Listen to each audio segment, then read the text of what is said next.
shop, and the barber saying, "What's new with you?" He says, "What's new?" He says, "I'm going to be going on a trip this week. I'm going to Italy. I'm going to go to Rome. I'm taking Alitalia. Is that it? Alitalia?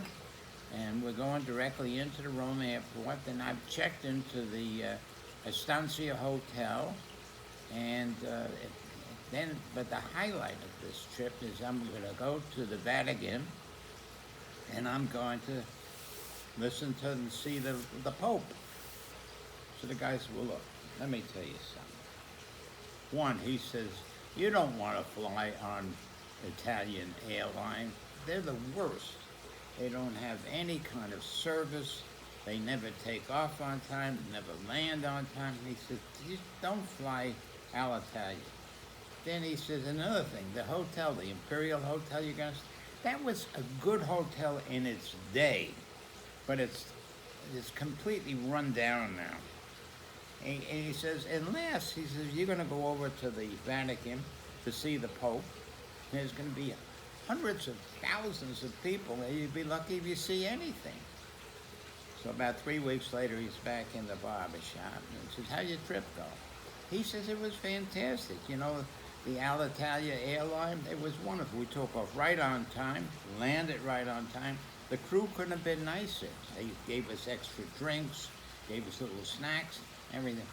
And he says, "What about the hotel?" He says, "Well, you know, you're right. It's an old hotel, but it's been totally renovated. In fact, my room had this nice balcony where you could go out there and look out towards the city.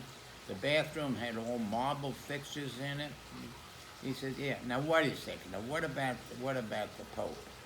Did I?" He said, "Well, there you were right. You know, I got there and there was hundreds of thousands of people, and it was very difficult to see or hear the Pope. But all of a sudden I got a tap on my shoulder, and it's a priest. And he goes like this, he's waving his hand. So I follow him, and next thing I know, he's got me into the Vatican City, and we opened up a door, and he climbed the stairs, and he says, "That's when I found the post," and he spoke to me. The Pope, he says, "What did the Pope?" He speaks to you. He says, "Well, I get up on this balcony there, and there's the Pope. He's making his speech. He sees me, and he takes his hand and waves me over. So I go over to him. Then he goes like this. I should get a little bit lower, and so I do. And then he cups his hands over my ear, and that's when he spoke to me." And the guy says, "Yeah, what did he say? What did he say?" He says, "Where did you get that shitty haircut?"